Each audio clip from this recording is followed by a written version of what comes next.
से जब लोगों ने पूछा कि स्वामी गुण कर्म और स्वभाव मिलाकर के विवाह करना, हमने इन तीनों में से किसी को भी मिलाना कुछ नहीं समझा और हमने क्या मिलाना शुरू कर दिया? हमने हरि से हरि मिलाना शुरू कर दिया, हमने रंग से रंग मिलाना शुरू कर दिया, हमने शिक्षा से शिक्षा को मिलाना शुरू कर दिया। अच्छा बोलो, दुखी है या सुखी है? बोलो, दुखी है साहब। ऋषि की बातों को नहीं माना कि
समसामयिक चर्चा आप लोगों के बीच में करूंगा।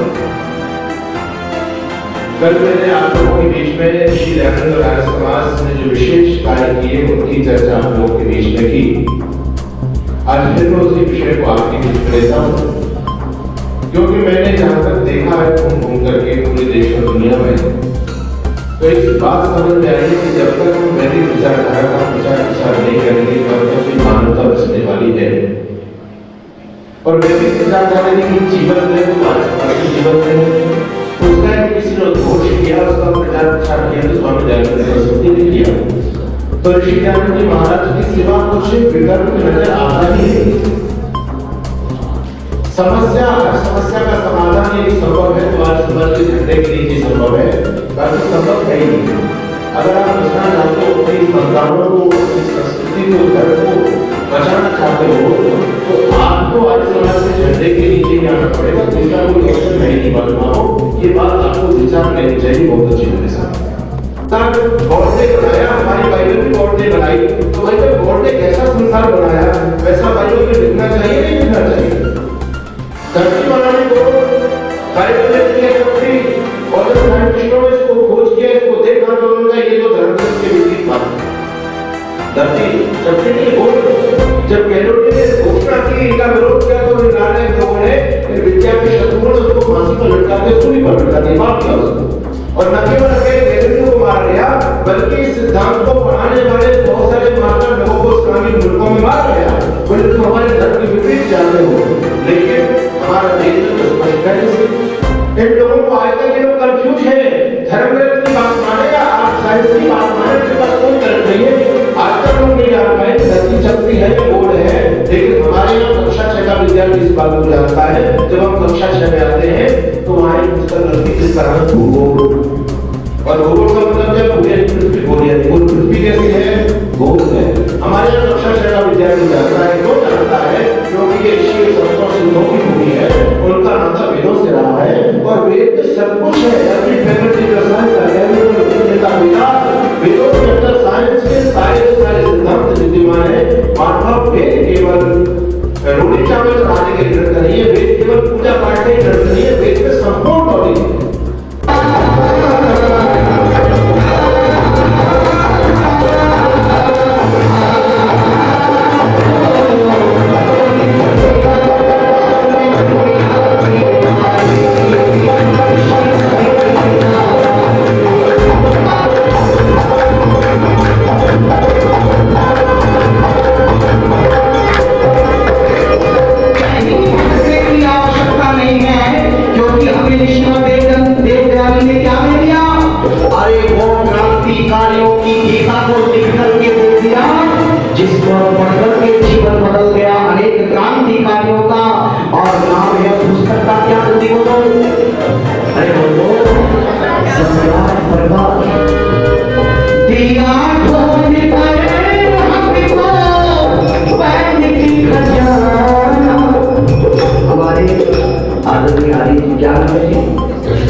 कृष्णानंद जी वो 200 रुपये का पुरस्कार में लेके वो एक बार खत्म हो गई तो साथ में मेरे साथ जोड़े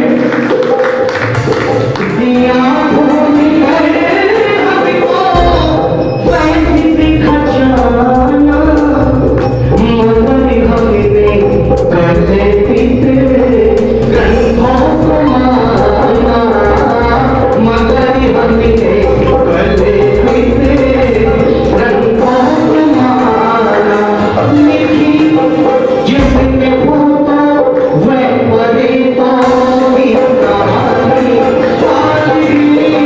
जिसने होता वह परे तो भी कहानी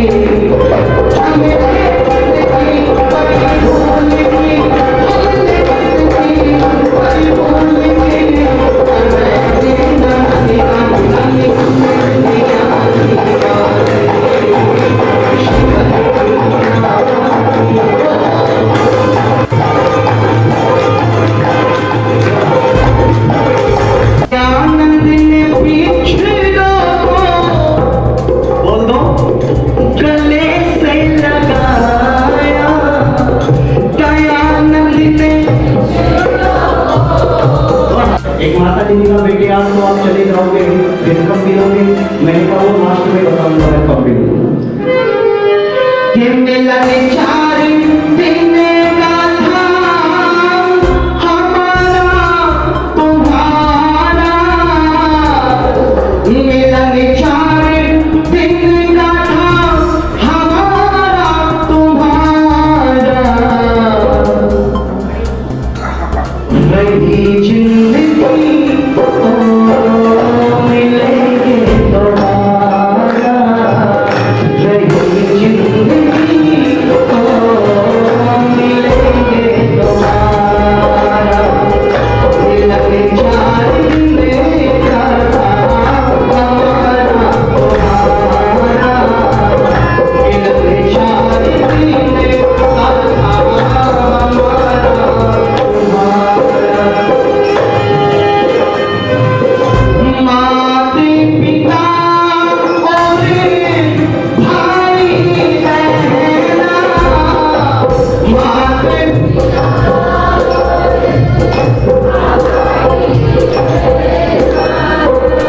सदे संग में नित आते ही रहना सदे संग में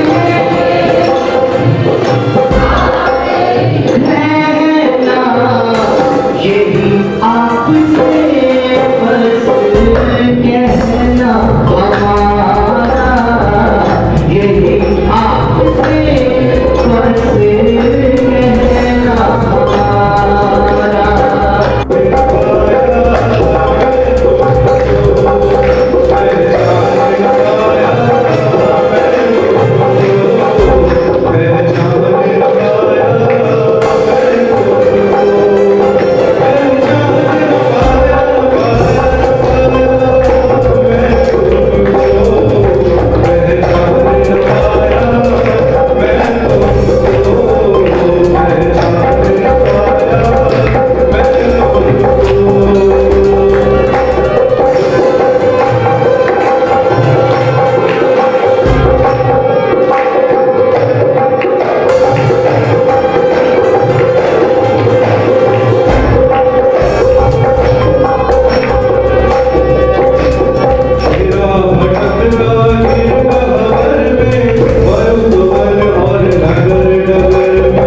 हमारा प्रचार और प्रसार करने की स्थिति का स्वरूप कुछ और ही होता है। ऐसा लगता है इतना श्रम करना ही न पड़ता और ये हमारा सत्य सनातन वैदिक धर्म जो सार्वभौम धर्म है, वो दुनिया की दृष्टि में भी सार्वभौम सिद्ध हो गया होता और लोग आज वेदों के पठन और पाठन में पूरी दुनिया एक मत होकर के इस वैदिक धर्म के घर के नीचे एक होकर के आती और कहती कि संगच्छतुम संवदत्तम शंभो प्रधान से जानता हूं कि भावना एक होती, लेकिन ऐसा नहीं। उस अंतरराष्ट्रीय धर्म सम्मेलन में जो कि महाभारत के काल के बाद, उस घटना के बाद विभिन्न प्रकार के मत मतांतरों के जन्म लेने से जितनी अपूर्णीय क्षति दुनिया के अंदर हुई, खून खराबा हुआ और आज भी हो रहा है, तो ऐसा नहीं है कि दुनिया के लोगों ने सोचा कि क्यों न एक ऐसे सार्वभौम धर्म की परिकल्पना की जाए कि जिससे ये स्थिति ठहर जाए, स्थिति रुक जाए। बहुत सारी संपत्ति न हो फिर भी वो समाज में मान सम्मान और आदर का पात्र कैसे हो सकता है?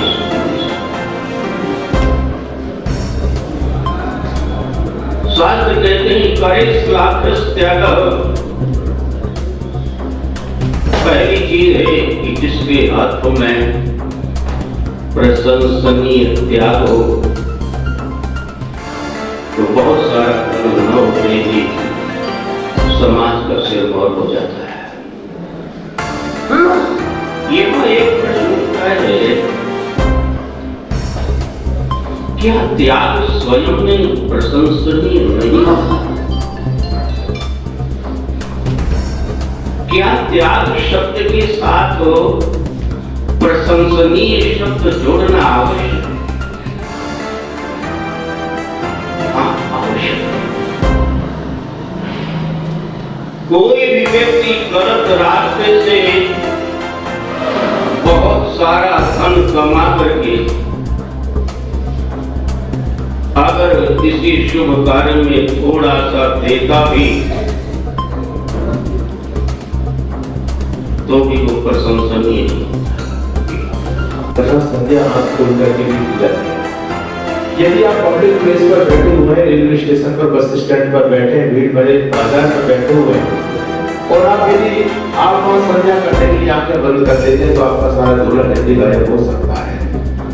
स्वामी जी के उत्तर से एक बात समझ में आई कि जब तक स्थान सुरक्षित नहीं है तब तक आप भक्ति भजन पूजन पाठ कुछ भी नहीं कर सकते, कुछ भी सुरक्षित नहीं है। इसलिए राष्ट्र धर्म सर्वोपरि होता है। हमारी सबसे बड़ी पूजा राष्ट्र, अपने राष्ट्र को हम बचाएं। महानुभावों, शायद मैं समझता हूँ कि आज मेरी चर्चा आप लोगों के सिर के ऊपर से निकले। बहुत से लोग मेरी बात से नाराज भी हो सकते हैं। बहुत से लोग ये समझेंगे कि हम बहुत दूर से आज रविवार का दिन था, बहुत चीज लेकर के मन में इस पर अपने सजो करके आए। इस सत्संग में जा रहे कुछ अच्छी बातें सुनने को मिलेगी, लेकिन स्वामी जी तो बेकार की बातें हमारे बीच करते हैं। आप क्या मुझे दोषारोपण दे सकते हैं, कुछ भी कर सकते हैं, लेकिन मेरा जो धर्म है मैं उसका पालन जरूर करूंगा। क्योंकि अगर आज खामोश रहे तो कल सन्नाटा छाएगा, अगर आज खामोश रहे तो कल सन्नाटा छाएगा और आग लगेगी हर रस्ते में, याद भयानक आएगा। उस समय पछताने से कुछ होने वाला नहीं है। आप लोगों को याद होगा जब देश गुलाम था तो उस समय अंग्रेजों का दमन हमारे ऊपर हो रहा था, वो शोषण हमारा कर रहे थे। उस समय जो अंग्रेजों पर जिन लोगों ने पत्थर भी फेंका, एक एक पत्थर फेंकने का दुस्साहस किया, तो सारे के सारे लोग स्वतंत्रता सेनानी बन गए, वो इतिहास में अमर हो गए जिन्होंने अंग्रेजों का विरोध किया। लेकिन एक समय होता है, समय पर अंग्रेजों पर एक पत्थर फेंकने वाला भी स्वतंत्रता सेनानियों की श्रेणी में आ जाता है। मानता हूं आज आप अंग्रेजों पर पत्थर फेंकने लग जाओ तो उसका कोई औचित्य नहीं। समय की बात होती है। तो निवेदन में आज आपके बीच में करना चाहता हूँ, आपको चिंतन देना चाहता हूँ कि किस स्थिति में आप जी रहे हो।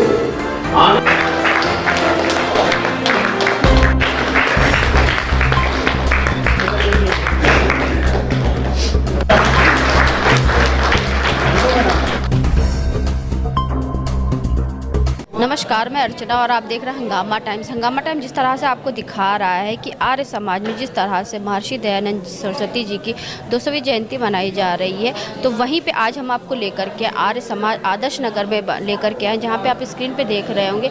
वार्षिक उत्सव के साथ साथ में यहाँ पे महर्षि दयानंद जी की 200वीं जयंती मनाई जा रही है। 62 साल हो गए हैं, 62वां वार्षिक उत्सव यहाँ मनाया जा रहा है आदर्श नगर आर्य समाज का। तो यहाँ पे बहुत सारे दिग्गज आचार्य लोग आए हुए हैं, तो उनसे हम बात करेंगे महर्षि दयानंद जी की 200वीं जयंती के बारे में वो क्या कहेंगे, और जिस तरह से आर्य समाज आदर्श नगर का जो है 62वां वार्षिक उत्सव मनाया जा रहा है, तो उसके बारे में क्या कहेंगे। आइए चलते हैं, यहाँ पे आए हुए आचार्यों से बात करते हैं और साथ में आर्य समाज आदर्श नगर के प्रधान और मंत्री जी से ही बात करेंगे कि 4 दिवसीय कार्यक्रम के बारे में वो क्या कहेंगे और 4 दिवसीय कार्यक्रम में क्या प्रमुख रहा। तो जिस तरह से आर्य समाज आदर्श नगर में 62वां साल मनाया जा रहा है जो है, और साथ में 200वीं जयंती मनाई जा रही है दयानंद सरस्वती जी का, तो हमारे साथ में आचार्य जी हैं, तो उनसे हम बात करेंगे आज के कार्यक्रम के बारे में क्या कहेंगे। तो आचार्य जी, आपका बहुत बहुत स्वागत है। आपका भी बहुत बहुत धन्यवाद अर्चना जी, आपके चैनल को भी शुभकामनाएं। तो हम यहाँ पर ऋषि दयानंद जी महाराज की 200वीं जो जयंती है उसको मनाने के लिए सभी आर्यजन लखनऊ से एकत्रित हुए हैं, और यहाँ हमने ये बताने का प्रयास किया कि आज यदि हम अपने सनातन धर्म को बचाना चाहते हैं, क्योंकि हम लोगों पर चारों तरफ से आक्रमण हो रहे हैं सनातन धर्म पर, ऐसी विकट परिस्थिति में ऋषि दयानंद जी का चिंतन ही हमको अपने सनातन धर्म को बचाने का मार्ग प्रशस्त कर सकता है। तो स्वामी दयानंद बहुत ज़्यादा प्रासंगिक हैं, क्योंकि स्वामी दयानंद ने ही सबसे पहले सनातन धर्म को बचाने का अभियान शुरू किया था। विधर्मी लोगों ने जो हमारे सनातन धर्म पर आक्षेप किए, आघात किए, उन सब का मुंहतोड़ जवाब स्वामी दयानंद सरस्वती ने दिया था। तो आज भी यदि हम बचना चाहते हैं तो स्वामी जी के झंडे के नीचे ही हमको आना पड़ेगा। ये संदेश लेकर के हम देश और दुनिया में घूम रहे हैं। आप लखनऊ में आए हैं, कहाँ से आए हैं? मैं वैसे तो सन्यासी का कोई ठिकाना नहीं होता, हम पूरे देश में भ्रमण करते रहते हैं धर्म प्रचार के लिए, लेकिन हमारी जो संस्था है वो राजस्थान में कोटपुतली जिले में गुरुकुल चलता है और गौशालाएँ चलती हैं हमारी। गुरुकुल आपका राजस्थान में ही बन रहा है? हाँ, राजस्थान में हमारे 1 गुरुकुल बन चुका है, 2 गुरुकुल बनने वाले हैं, अभी उन पर काम चल रहा है। जिस तरह से हम आपको दिखा रहे हैं कि आदर्श नगर में जो है 62वां साल मनाया जा रहा है आदर्श नगर आर्य समाज का, और साथ में महर्षि दयानंद जी की 200वीं जयंती मनाई जा रही है। हमारे साथ में सर जी भी हैं जिन्होंने बहुत अच्छा भजन गा करके सभी लोगों को जागरूक किया, तो उनसे हम बात करेंगे कि आज के कार्यक्रम के बारे में क्या कहेंगे। तो सर, आपका बहुत बहुत स्वागत। धन्यवाद धन्यवाद। तो क्या कहना चाहेंगे जिस तरह 4 दिवसीय जो कार्यक्रम चल रहा है? ये जो 4 दिवसीय कार्यक्रम लखनऊ आदर्श नगर आर्य समाज में हुआ है, ये बहुत ही उत्तम कार्यक्रम मेरे जीवन का रहा है। बहुत लोगों ने बड़े उत्साह के साथ में इस कार्यक्रम में भाग लिया है, और प्रत्येक वक्ता को यहाँ के लोगों ने, यहाँ की जनता ने बहुत सराहा है, बड़ा उत्साहवर्धन किया है, और हमें बहुत आनंद इस कार्यक्रम में आया है। आप कहाँ से आए थे सर? मैं मेरठ से हूँ, मेरठ उत्तर प्रदेश से मैं आया हूँ। संदीप आर्य मेरा नाम है, और ऋषिवर देव दयानंद के सिद्धांतों को हम जन जन तक पहुंचाने का कार्य कर रहे हैं आर्य समाज के माध्यम से, और अपने कार्यक्रमों से यही प्रयास हमारा रहता है कि सबसे ज़्यादा आर्य समाज से और ऋषि दयानंद के सिद्धांतों से हमारी आने वाली भावी पीढ़ी जुड़ेगी, तो देश का कल्याण होगा, राष्ट्र का कल्याण होगा, क्योंकि जो आने वाला जो भार है वो देश के नौजवानों के ऊपर ही होता है। तो और भी कुछ लोग हैं यहाँ पे, तो उनसे हम बात करेंगे कि जिस तरह से आदर्श नगर में 200वीं जयंती मनाई जा रही है, तो उसके बारे में क्या कहेंगे, और साथ में जो है 62वां जो है यहाँ का जो है वार्षिक उत्सव है, तो उसके बारे में क्या कहेंगे। तो हमारे साथ में आदर्श नगर आर्य समाज के प्रधान जी हैं, तो उनसे हम बात करेंगे जिस तरह से 62वां जो है आर्य समाज यानी कि आदर्श नगर आर्य समाज का वार्षिक उत्सव मनाया जा रहा है, और साथ में महर्षि दयानंद जी की 200वीं जयंती मनाई जा रही है, तो उसके बारे में क्या कहेंगे, और 4 दिवसीय कार्यक्रम में क्या प्रमुख रहा। तो सर जी, आपका बहुत बहुत स्वागत। सभी का धन्यवाद, विशेष रूप से आप लोगों का। ये 4 दिवसीय कार्यक्रम हम लोगों का 29 फरवरी से प्रारंभ होकर के आज 3 मार्च तक चला था। इसमें सामवेद और अथर्ववेद, इन दोनों वेदों के शतक जो हैं उनके मंत्रों से विशेष आहुतियाँ दी गई। ये कार्यक्रम हमारे श्रद्धेय संतोष वेद अलंकार जी के ब्रह्मत्व में संपन्न हुआ, और जैसा कि इसमें आर्य जगत के प्रसिद्ध भजन गायक संदीप आर्य अपने साथियों के साथ आए, और हमने जयपुर से स्वामी सच्चिदानंद जो कि बहुत जगत के प्रसिद्ध विद्वान हैं, ओजस्वी तेजस्वी वक्ता हैं, और राष्ट्र धर्म के लिए उन्होंने बहुत ही ज़्यादा कार्य भी कर रहे हैं। वो हम सभी को जागृत करने का कार्यक्रम है, जैसा कि आज उनके इस वक्तव्य में भी उन्होंने आज किया, उनका भी समय हमें प्राप्त हुआ। तो 4 दिन तक हम उनके उपदेशों से और अन्य विषयों पर भी जो कि आर्य समाज के नियमों पर आधारित हैं, उन विषयों पर भी उन्होंने हम सब के बीच में अपने विचारों को रखा, हम सबको संदेश दिया कि हम किस प्रकार से आर्य समाज के नियमों का पालन करके ही अपने जीवन को सफल बना सकते हैं, अपने जीवन को उत्तम बना सकते हैं, अपने व्यवहारिक जीवन को बहुत ही अच्छा बना सकते हैं और साथ ही साथ दूसरों के लिए भी प्रेरणा। और ऋषि के जो मिशन थे कि हमारे अंदर हम जात पात को भूल जाएं, जात पात को ध्यान न रखें, पाखंडों का ध्यान रखें, पाखंड को देखें और उनको अपने जीवन से हटाएं, क्योंकि वो हमारी उन्नति में अत्यधिक बाधक होते हैं। वही सब उन पर विभिन्न विषयों पर विभिन्न उदाहरण देकर बड़े सुंदर नित्य प्रति लगभग 2 घंटा, 1 घंटा सुबह और 1 घंटा शाम, ये उनके हम लोगों ने संदेश सुने। ये कार्यक्रम प्रतिदिन विगत 3 दिनों से चल रहा था। प्रातःकाल 7 बजे से ये प्रारंभ होता था संध्या के साथ, और उसके पश्चात यज्ञ होता था। यज्ञ के पश्चात भजन और प्रवचन होते थे। सायंकाल भी ये कार्यक्रम सायंकाल 6 बजे से प्रारंभ होता था और भजन होते थे और उसमें प्रवचन होते थे महर्षि के, क्षमा करें, स्वामी सच्चिदानंद जी के। और उनको बड़े ही अच्छे तरीके से लोगों ने, स्थानीय जनता ने भी और साथ ही साथ अन्य समाजों के भी अधिक संख्या में सदस्य काफ़ी आए। काफ़ी लोग इससे प्रेरित भी हुए और उन्होंने इस अवसर का लाभ भी उठाया जो आर्य समाज आदर्श नगर ने उनके लिए इस बार प्रस्तुत किया। ये वार्षिकोत्सव हमारा विगत 62 वर्षों से 1962 में इस समाज की स्थापना की गई थी, तब से प्रत्येक वर्ष हम लोग इस प्रकार के आयोजन करते हैं, साल में 2 बार। एक बार इधर करते हैं वार्षिकोत्सव के रूप में और दूसरा श्रावणी उपाकर्म और श्री कृष्ण जन्माष्टमी के अवसर पर करते हैं। तो ये प्रत्येक वर्ष से विगत कोरोना पीरियड को छोड़ करके बाकी प्रत्येक वर्ष ये कार्यक्रम हम लोगों का होता रहा है। सभी का सहयोग मिलता है इसमें और अनवरत गति से ये चलता रहा है और मैं आशा करता हूँ कि और भी सहयोग लोगों का हमें प्राप्त होगा और हम सभी के सहयोग से इस प्रकार के कार्यक्रम को प्रतिवर्ष आगे भी मनाते रहेंगे। वार्षिक उत्सव के साथ साथ महर्षि दयानंद जी की 200वीं जयंती भी आप लोग मना रहे हैं, तो उसके बारे में? वो तो सभी पूरे विश्व में मनाई जा रही है और हम लोगों के यहाँ भी उसी संदर्भ में ही, इसीलिए स्वामी सच्चिदानंद जी बहुत ही विद्वान व्यक्ति हैं, इसीलिए हम लोगों ने उनके उत्सव 200वीं जन्म दिवस 200वां जन्म दिवस महर्षि का है, उसको ही विशेष रूप से हम लोगों ने चाहते थे कि कोई अच्छे ही विद्वान आए हमारे यहाँ। वैसे तो सभी विद्वान आर्य समाज में अच्छे हैं, परंतु विशेष योग्यता वाले वो हमने स्वामी सच्चिदानंद जी को इस बार बुला करके हमने विशेष रूप से किया। और भी घरों में भी हमने यज्ञ किए हैं 200वीं। वैसे तो उनका जन्मदिवस 12 फरवरी को था, परंतु विद्वान जो हैं उनको उस समय बहुत ही व्यस्त थे, उस समय उनको समय नहीं मिल पाया, इसलिए हमने अपने इस महर्षि की 200वीं जन्मदिवस शताब्दी जो है उसको हमने थोड़ा सा आगे कर दिया। और ये चूँकि सार्वजनिक सभा ने ही ये निर्णय लिया है कि 12 फरवरी सन 23 से लेकर के और 12 फरवरी सन 25 तक ये कार्यक्रम चला करेंगे, तो उसी श्रृंखला में ये कार्यक्रम भी हमारा हुआ है। जिस तरह से प्रधान जी ने बताया है कि वार्षिक उत्सव के साथ साथ महर्षि दयानंद जी की 200वीं जयंती बड़े धूमधाम से आदर्श नगर में मनाई गई। यहाँ पे और भी कुछ लोग हैं तो उनसे हम बात करेंगे, कार्यक्रम के बारे में क्या कहेंगे। जिस तरीके 4 दिवसीय कार्यक्रम लगातार चला बिना किसी रुकावट के और बिना किसी परेशानी के, सुबह से पानी बरस रहा था लेकिन लोग यहाँ पे अपनी श्रद्धा भक्ति के साथ यहाँ पे आए और महर्षि दयानंद के बारे में यहाँ के आचार्यों से जाना। जिस तरह से हम आपको दिखा रहे हैं कि आदर्श नगर आर्य समाज में 4 दिवसीय कार्यक्रम लगातार चल रहा है, जहाँ पे वार्षिक उत्सव भी मनाया गया और साथ में महर्षि दयानंद जी की 200वीं जयंती भी मनाई जा रही है।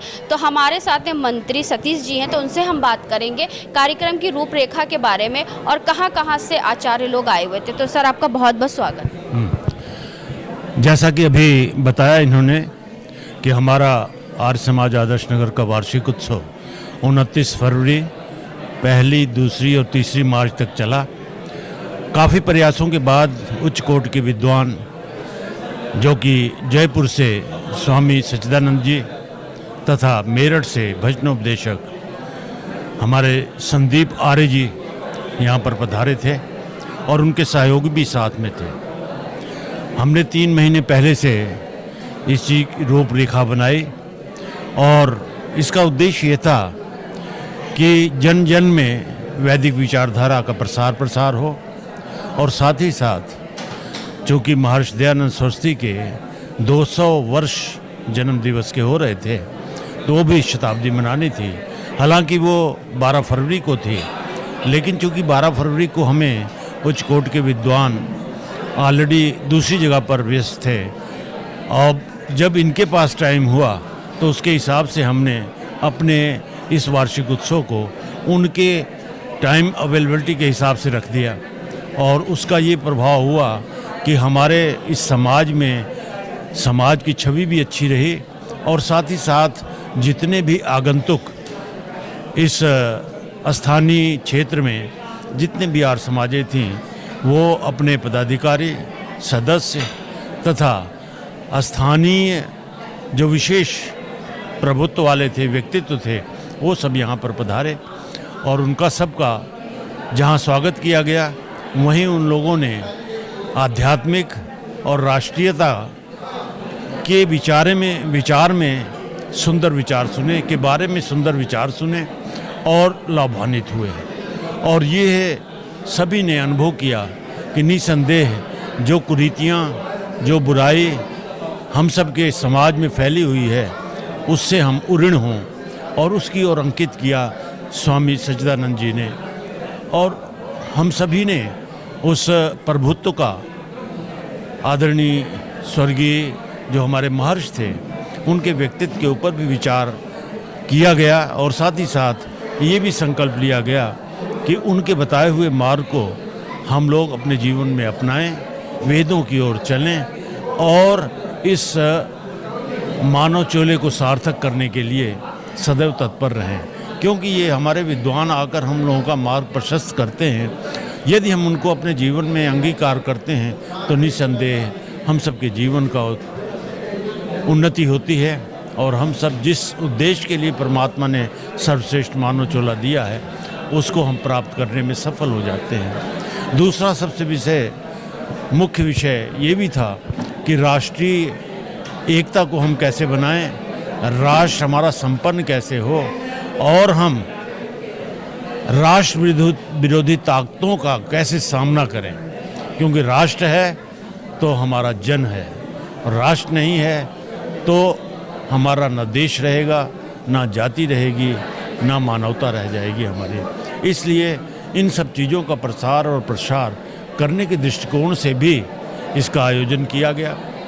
इसके पूर्व में भी हम 2 उत्सव प्रायः मनाते हैं। एक कृष्ण जन्मोत्सव का, जो कि अगस्त सितंबर में इसका आयोजन करते हैं।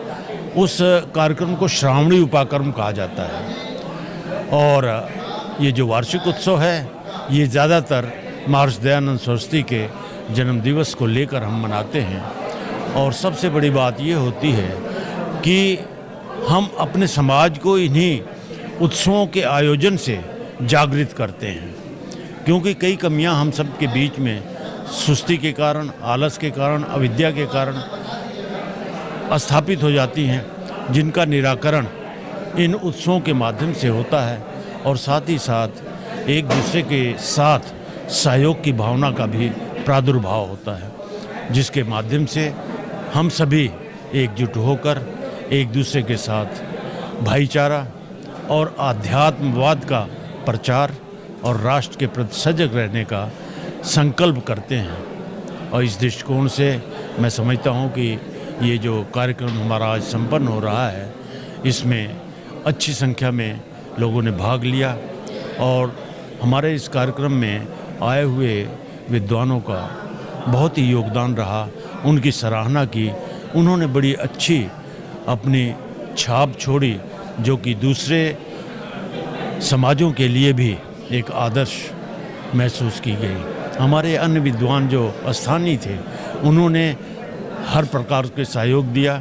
और सबसे बड़ी बात ये कि हम 4 दिनों में प्रातः 7 बजे से लेकर और 9 बजे तक केवल हमारा कार्यक्रम यज्ञ का था, जिसको अग्निहोत्र कहते हैं, जिसके माध्यम से दानशीलता, विवेकशीलता, हमारे व्यक्तित्व का विकास होता है। और परमात्मा ने वेद में यज्ञो वही श्रेष्ठतम कर्म कहा गया, उस श्रेष्ठतम कर्म को हम करने के लिए सदैव तत्पर रहते हैं।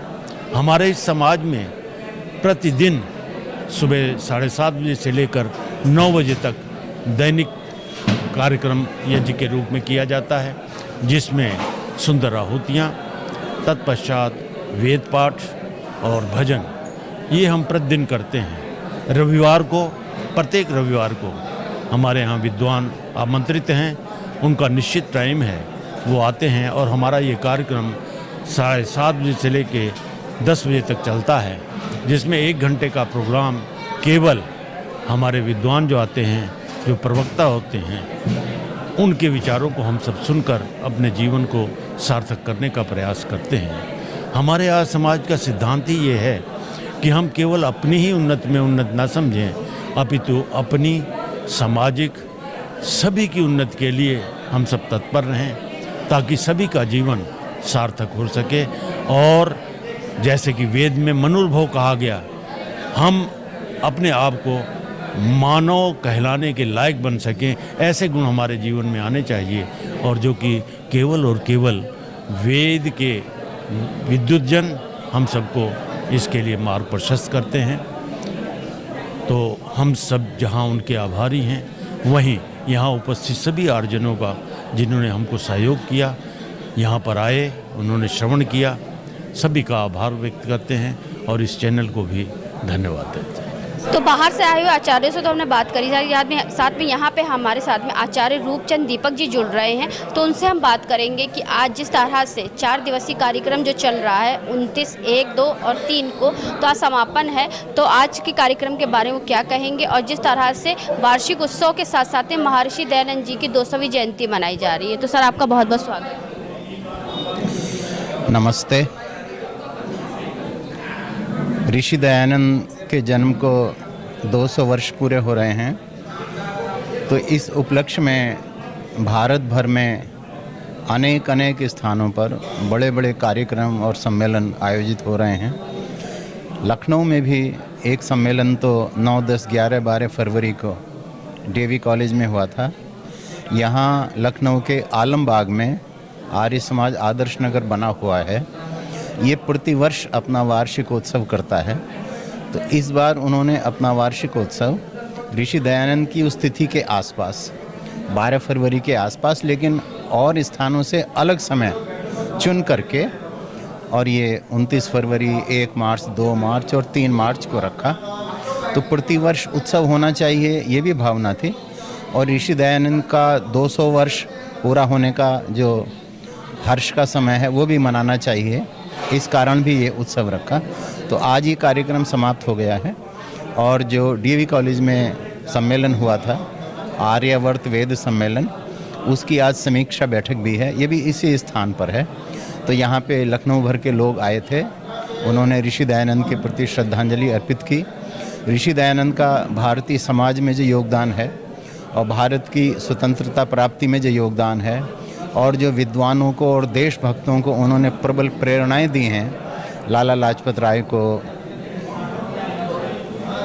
राजेंद्र प्रसाद जी, चंद्रशेखर आज़ाद, पंडित राम प्रसाद बिस्मिल इत्यादि जो ये देशभक्त हुए हैं, इनको उन्होंने प्रबल प्रेरणा दी, श्याम जी कृष्ण वर्मा आदि को। तो वो सब उनको स्मरण करके अपने संकल्प को मजबूत करते हैं, शुद्ध करते हैं, दृढ़ करते हैं कि हम सब भारतवर्ष की सेवा में और भारतीय समाज के सुधार में अपना तन मन धन अर्पित करते चलें। इसी भावना से ये उत्सव हुआ। शहर के विद्वान और अनेक सभी लोग यहाँ पे जो वैदिक विचार के हैं वो उपस्थिति हुए, भोजन की भी व्यवस्था की गई। अभी ये सम्मेलन और वार्षिकोत्सव समाप्त हुआ है, सफल रहा और सब इस पर प्रसन्न हैं। नमस्ते। तो ये थे हमारे साथ में आचार्य रूपचंद दीपक जी। जिस तरह से हम आपको दिखा रहे हैं कि आर्य नगर आदर्श जिस तरह से हम आपको दिखा रहे हैं आर्य समाज आदर्श नगर में 4 दिवसीय कार्यक्रम मनाया गया। वार्षिक उत्सव के साथ साथ महर्षि दयानंद जी की जो है 200वीं जयंती मनाई गई। तो हम ऐसे ही आपको दिखाते रहते हैं कि किस तरह से आर्य समाज हिंदुत्व और सनातन की भावना को लेकर के आगे बढ़ रहा है, और साथ में महर्षि दयानंद और साथ में स्वामी श्रद्धानंद जी के बलिदानों को लोगों को याद दिलाता है। और जिस तरह से हम आपको आपको लगातार दिखाते रहते हैं कि आर्य समाज लगातार महर्षि दयानंद जी की 200वीं जयंती लगातार मना रहा है और उनका प्रमुख उद्देश्य क्या है, साथ में वार्षिक उत्सव के बारे में भी हमने आज आपको दिखाया। जिस तरह से आज हम आपको लेकर के आए थे आर्य समाज आदर्श नगर में, जहाँ पे उनका 4 दिवसीय कार्यक्रम था, साथ में उनका वार्षिक उत्सव भी था। तो इसी के साथ मैं अर्चना आपसे इजाज़त लेना चाहूँगी। धन्यवाद, बने रहिएगा हंगामा टाइम न्यूज़ चैनल साथ में। ऐसे हम आपको दिखाते रहेंगे कि क्या क्या उत्तर प्रदेश की राजधानी में खास हो रहा है। हंगामा टाइम्स की तमाम खबरों को देखने के लिए हंगामा टाइम्स को सब्सक्राइब कर लीजिए और बेल आइकन दबा लीजिए। अगर आपको ये वीडियो अच्छा लगा हो तो लाइक बटन प्रेस कर अपनी प्रतिक्रिया हमारे कमेंट बॉक्स में देना मत भूलें।